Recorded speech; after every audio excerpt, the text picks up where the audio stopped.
in the history of the sport. Holy shit, man. I fall down the same rabbit hole every time I watch UFC. I watch Conor Nate 1. Then I watch Nate Leon. Nate Leon's like my favorite. It's a great fight. It's so funny. It's a great fight. When he starts hitting him, Nate starts hitting him. When Nate cracked him and rocked him, and then he points at him, I couldn't believe it. Yeah. Because he was losing that fight. Oh, yeah. Leon was doing like moves. Yeah. He was doing like spinning elbows to the head. Yeah. All Nate would give him was like that one worked. Yeah. That's it, dude. That left hand was perfect, too. Then he starts running from him. Watch. When Leon flicks him off. Right here, he runs. He almost had him, dude. Dude, he almost had him. He's winding up, dude. Nate literally almost had him. I mean, there's multiple moments in this fight where Leon's in so much trouble after that punch that he could have got KO'd. Multiple moments. I mean, he's in the fire right here. Yeah, his legs don't work. And Nate almost clipped him with the same one, too. Damn. I mean, he's literally running away from him. And he just looked at the clock and got clipped with a right hook. I mean,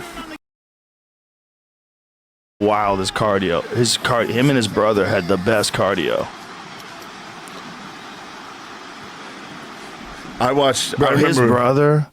His brother. I was too. Strike Force. I wasn't into it with Nick. Oh my god, dude!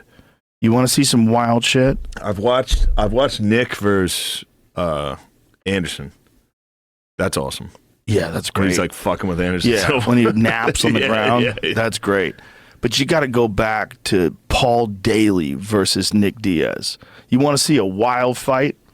Nick Diaz was the fucking man. Dude, he had the most ridiculous cardio. And Paul Daly was one of the scariest strikers that's ever fought in the sport. Paul Daly has like a nuclear left hand. Look, this is Frank Shamrock. He beat the fuck out of Frank Shamrock in this fight. And he kept talking shit to him the whole time. Dude, Nick Diaz was the man. And he had insane cardio. The thing that he had over everybody was that, first of all, he didn't give a fuck if you hit him. He wasn't worried about getting hit at all, which is crazy. But on top of that, this motherfucker swam back and forth from Alcatraz. He swam back from Alcatraz 5 times. He's got insane cardio. Like, does triathlons for funsies. No. Yes. No, I mean that. Now, Zaromsky in some ways threw caution to the wind and just gutted out the knockdown. And there's blood now, dripping from the face of Nick Diaz. So he would get hit by these guys who would swarm him, but eventually he would start putting it on him. He just never got tired, dude. He just never got tired. And he didn't give up. Like, his style's like, fuck you. Just starts beating dudes It's so up. fun. Look, bro, look how he rips to the body. I mean, Nate's great, but Nick was the real star of the family. He just never got to the UFC while he was in this state. If he was a UFC champion while he was in this form, because he was in a form during Strike Force where he was fucking up everybody and not just knocking them out and beating them up like this fight right here. Go to the Frank Shamrock fight. The Frank Shamrock fight, like, Frank Shamrock was a fucking legend, man. Frank was a legend. And he submitted a lot of guys too. That's the other thing about Nick. Like, Nick had a fucking nasty guard. I believe he submitted Cyborg with an armbar.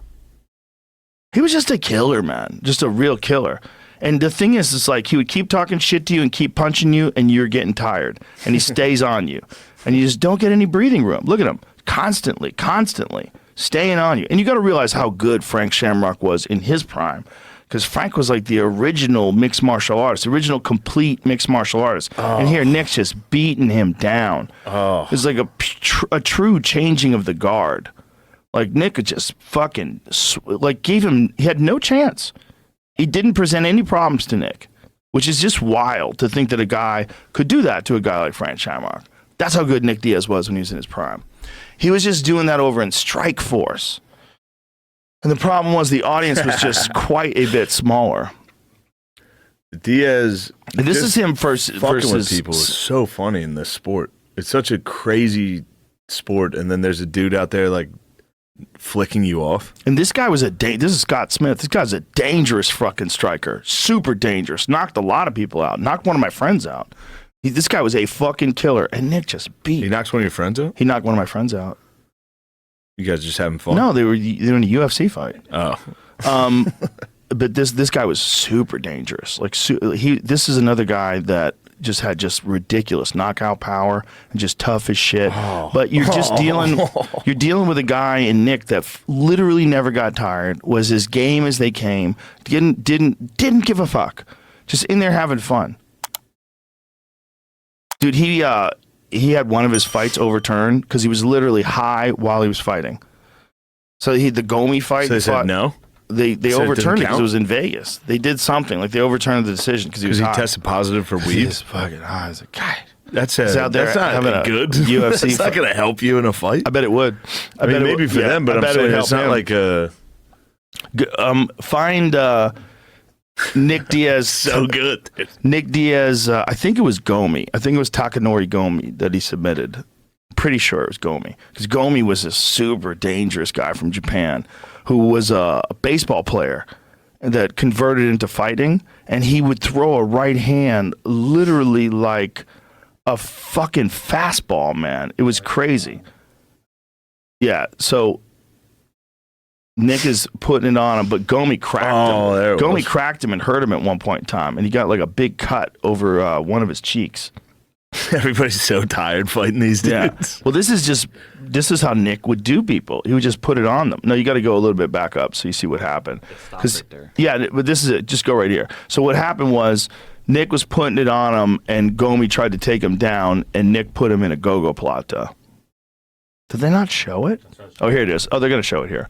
So here, Nick is beating him up, and then Gomi goes to try to take him down, and Nick gets him in a wild maneuver. Look at that. He's got his shin across the dude's neck. It's a go-go plata. I mean, it's like a crazy move to pull off in MMA. Almost never happens. And for Nick to pull it off on Gomi, high as a kite, is amazing. Wait, this is the fight he lost because he was high? Yes! He's high as fuck. Because this was Pride. Pride had one event that was in Las Vegas. I'm 90% sure of that. Check on that.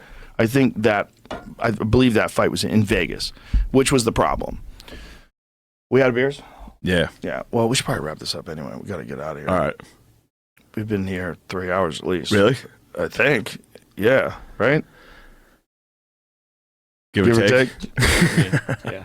2:30 on my clock. The second we get to Diaz highlights and R. Kelly, Yeah. we've reached. That's what we do. We're at the pinnacle. Yeah. We're a podcast pinnacle.